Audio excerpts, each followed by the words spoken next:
Hello, dear students. I welcome to all at Kuhu International Online Live Classes. Yes, guys, today we are going to start the lecture number 1 of linear programming. Yes, guys, new chapter number 12. Okay, this chapter guaranteed 4 marks. Yes, 4 marks का chapter है, guaranteed है. कैसे question आएंगे? 2 question आएंगे, 1 question 1 marks and 1 question 3 marks. 3 marks वाला question choice में होगा. Okay guys, now what is linear programming. मैंने इसमें प्रोग्रामिंग के बाद एक प्रॉब्लम और ऐड कर दिया, तो एक शॉर्ट बन गया. शॉर्ट फॉर्म क्या हो गया? LPP. इसको this chapter in shortly called LPP, linear programming problem. Okay guys, but book में लीनियर प्रोग्रामिंग है. यस, आज इसका इंट्रोडक्शन पार्ट समझते हैं, देन अपन इसके कुछ थ्योरी है वो डिस्कस करेंगे. ये है introduction. Suppose I have a one shop. मेरे पास कोई एक दुकान है मार्केट में और मैं कोई बिजनेस शुरू करना चाहता हूँ टेबल एंड चेयर का. टेबल एंड चेयर का. मैं या कोई अदर पर्सन ले लेते हैं. ओके, मैं नहीं हूँ. यस, तो क्या मेरे पास एक बजट कंस्टेंट इट मीन्स कोई प्रॉब्लम फेस कर रहा है, मतलब उसके पास ओनली 50,000 रुपये. कुछ ज़्यादा पैसे होता तो कुछ अच्छा बिजनेस सोचता हो. ओके, तो एक constant it means face any problem. Okay, space constant 60 pieces, केवल 60 चीज़ें रख सकता है, या तो टेबल या चेयर. ओनली 60 चीज़ें रख सकता है शॉप में. यस, तो बिजनेस स्टार्ट करने के लिए पहले तो उसको परचेस करनी पड़ेगी. तो एक टेबल की कॉस्ट कितनी आई? 2500. ओके, 2500. और चेयर की जो कॉस्ट पड़ी वो पड़ी 500. ओके, पहले तो परचेस तो करेगा ही, देन उसको सोल्ड करेगा. तो फिर उसको एक टेबल पे जो प्रॉफिट मिला वो कितना मिला? 250. एक टेबल पे 250 का प्रॉफिट मिला. ध्यान रखना, ये डेटा है ना. और एक चेयर पे 75 रुपये का प्रॉफिट मिला. ओके, नाउ तो वो ये सोचेगा कि मेरे को ज़्यादा से ज़्यादा प्रॉफिट कैसे हो. तो पहला थॉट उसके दिमाग में यह आएगा कि मैं सारे के सारे टेबल लेके देखूं, 60 की 60 टेबल ले लूं तो मेरे को कितना प्रॉफिट होगा. फिर ये भी सोच सकता है वो कि मैं 60 के 60 चेयर ले लूं तो कितना प्रॉफिट होगा. मतलब प्रॉफिट किस में ज़्यादा है भाई, बढ़िया बुद्धि तो पूरी लगाएगा वो. तो प्रॉफिट किस में ज़्यादा हो रहा है. फिर तीसरा केस ये भी सोच सकता है, कुछ एक टेबल ले लूँ और कुछ एक चेयर ले लूँ तो प्रॉफिट किस में ज़्यादा हो रहा है.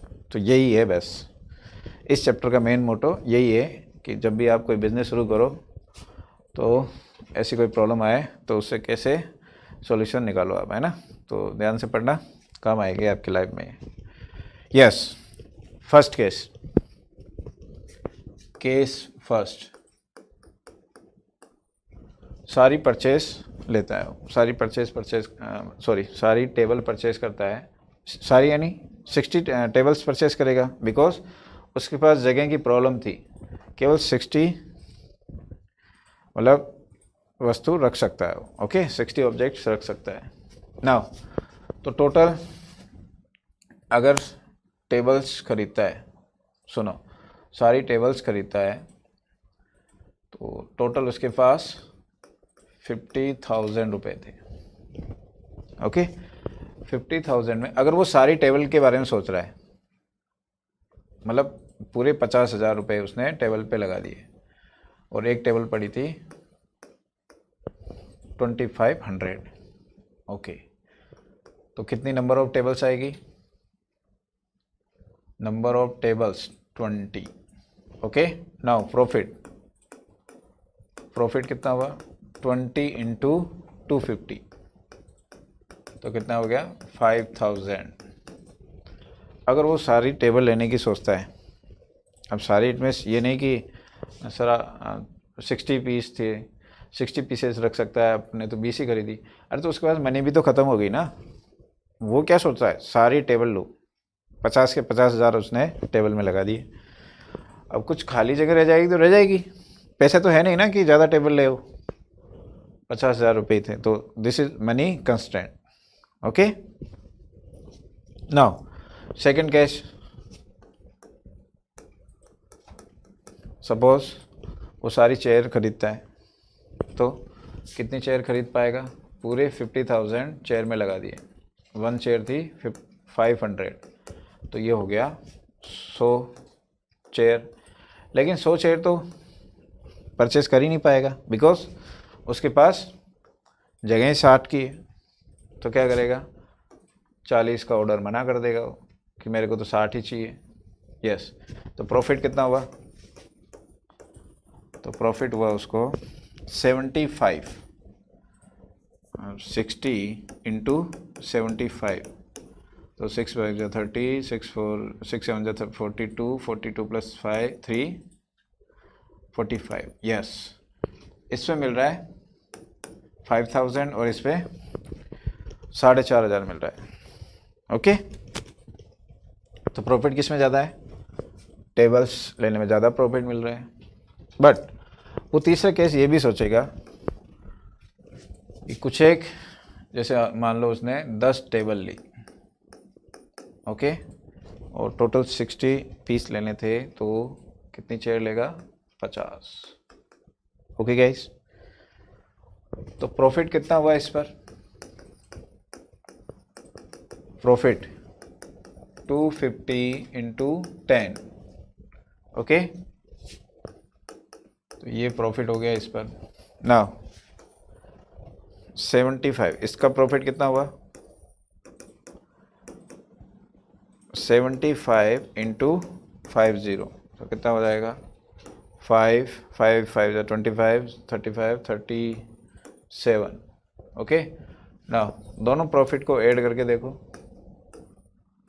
टोटल प्रॉफिट कितना हुआ, 0 5 और 7 प्लस 5 12 और 6। यस, इसमें ज़्यादा प्रॉफिट हो रहा है। देखो, कुछ टेबल और कुछ चेयर खरीदे तो ज़्यादा प्रॉफिट हो रहा है।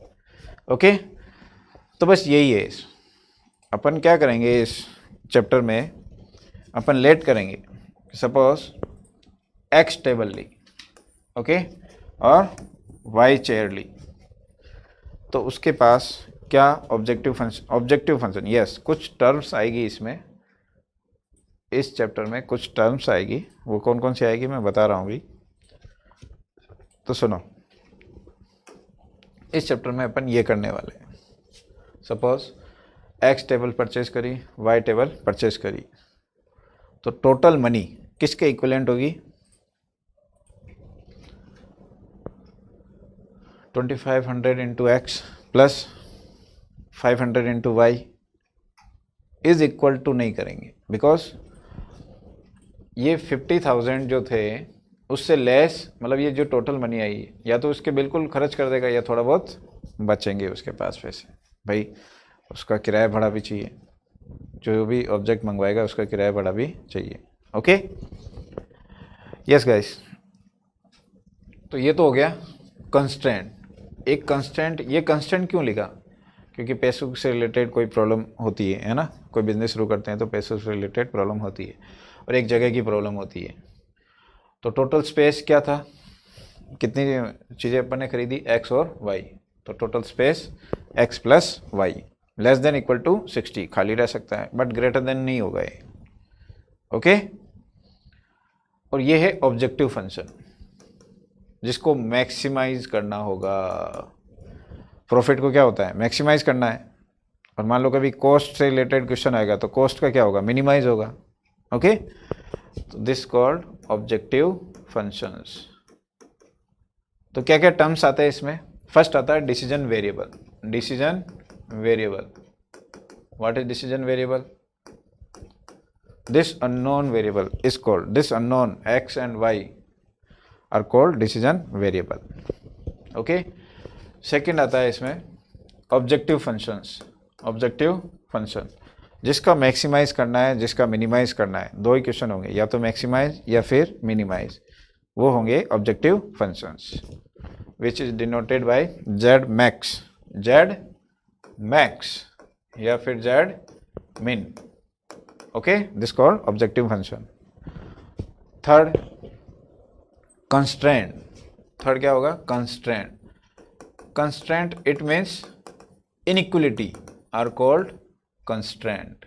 जो भी इनइक्वलिटी बनेगी या होगी क्वेश्चन में वो कंस्ट्रेंट होते हैं. Okay, now third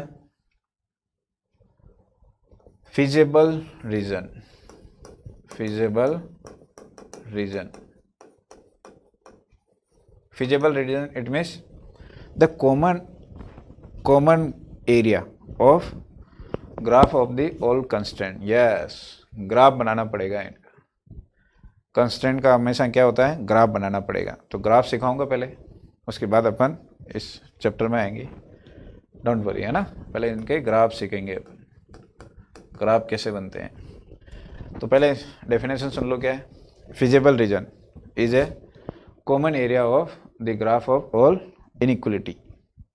okay, called feasible region. Next, corner point.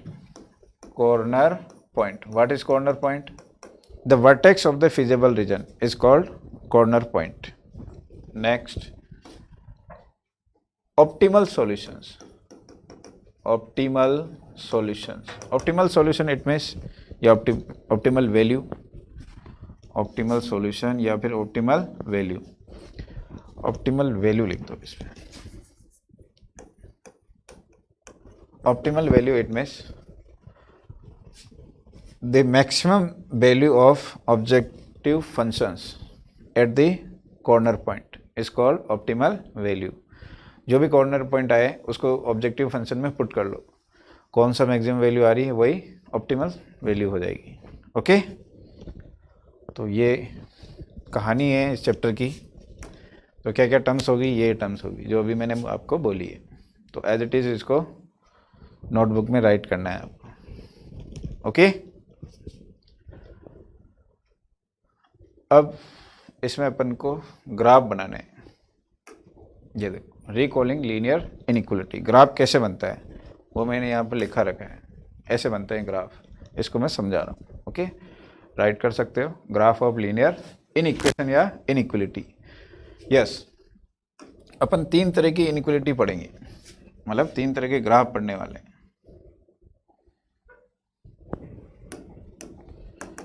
First, three types of inequality.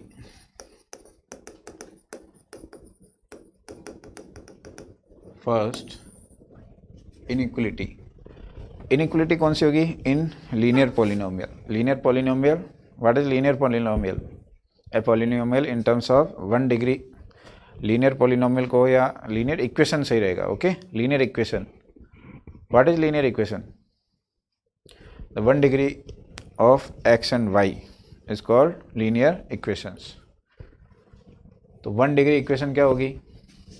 So type first.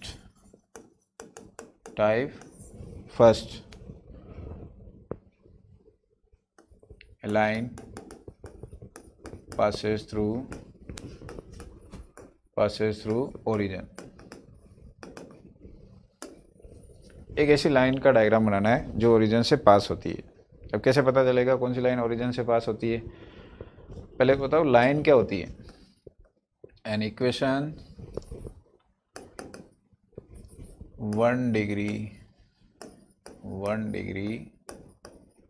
equations of x and y is called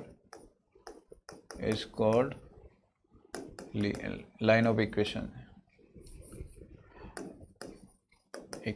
of line. Okay, ये line होती है. Standard form इस type first का standard form ये ax plus b y plus भी हो सकता है, माइनस भी हो सकता है, is equal to 0. Is equal to 0 नहीं होगा, अपने पास ये होगा ग्रेटर देन या फिर लेस देन। तो जब भी डायग्राम बनाए तो क्या क्या अपन को ध्यान रखना है, वो चीज़ें मैंने यहाँ सब लिखवा रखी है। देखो, first write the equation a x plus b y less than equal to c into n equations. First of all remove this inequality sign, मतलब इक्वल कर देंगे इसकी जगह। ओके, इक्वल कर देंगे। जैसे कोई एग्जांपल लेके यहाँ पर देख लेते हैं।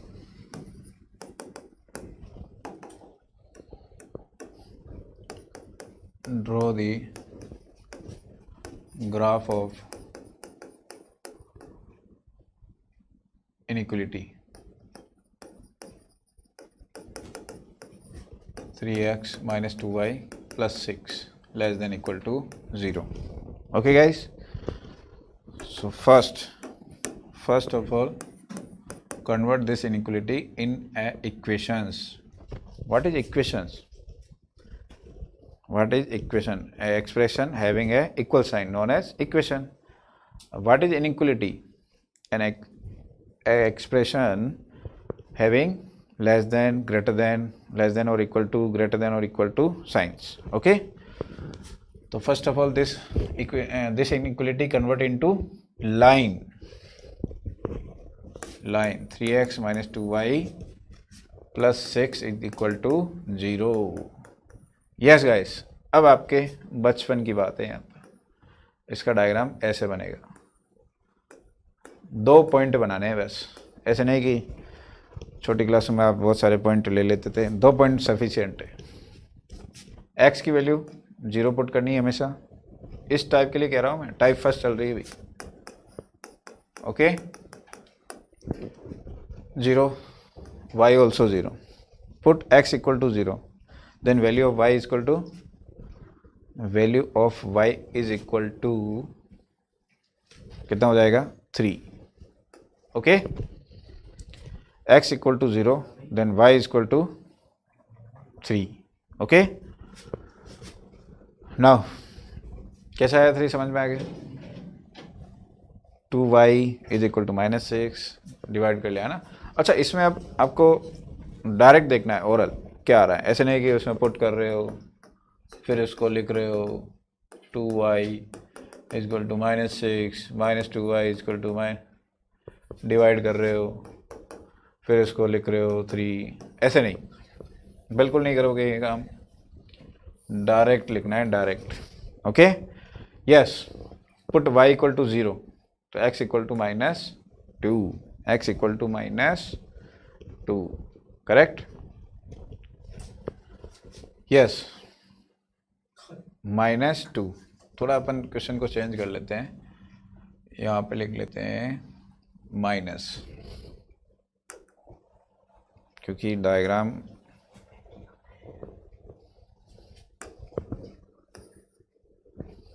माइनस, अगर ये माइनस साइन लेंगे तो क्या होगा यहाँ पर?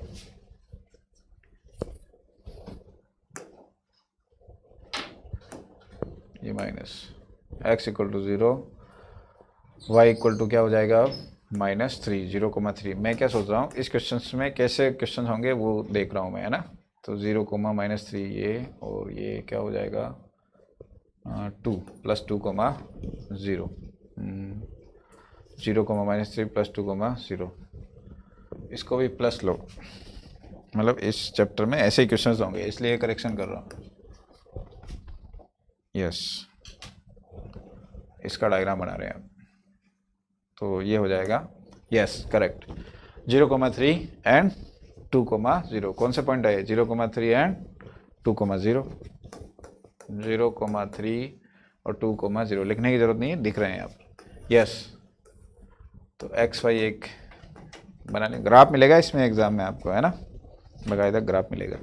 तो जल्दी से देखो, तो 0,3, this point is 0,3 and this is 2,0।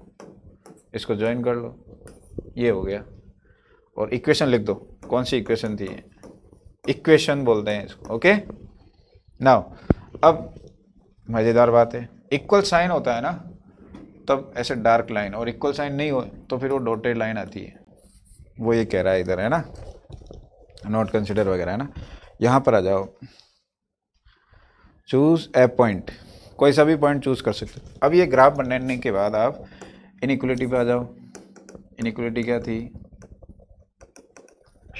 3x + 2y - 6 less than equal to 0। Okay, put 0 0 0 0 put करें तो क्या आएगा? दिस रिलेशन इज ट्रू और false? -6, yes this is true. True आ गया ना, हमेशा 0 0 पुट करना है इसमें। वैसे तो कोई सा भी पॉइंट पुट कर सकते हैं बट 0 0। अगर ट्रू मिल रहा है, किसको पुट करने पर ट्रू मिल रहा है? ओरिजिन। तो ओरिजिन के और वाले एरिया को शेडेड कर लो, तो ये वाला एरिया हो गया ओरिजिन की ओर वाले। अगर फॉल्स मिलता तो इसके अपोजिट वाले एरिया को शेडेड कर लेते। ये है बस मेन बात ये। ओके, तो इस तरह से ग्राफ बनता है, वो यही लिखवा रखा है। तो टाइप फर्स्ट का ग्राफ हो गया। टाइप सेकंड क्या होती है वो अपन कल पढ़ेंगे। ओके गाइस, उसके बाद चैप्टर के क्वेश्चन ले लेंगे अपन, है ना। लेकिन इसका क्या प्रोसीजर है चैप्टर का वो सब पढ़ेंगे, बट थोड़ा ये ग्राफ बनाना आ जाए आपको। तो ये क्वेश्चन दे रहा हूँ, उसका ग्राफ बना के लाना। Draw the graph of following inequality. First, suppose 3x plus 3x वाला हो गया तो x - 2y या x + 2y - 1 = 0। Sorry, less than या ग्रेटर देन कर लो। Okay, greater than. Second, 3x + 4y - 12 less than equal to 0। ये ग्राफ बना के लेके आना। ओके गाइस, तो आज के लिए इतना ही। Thanks for watching, bye.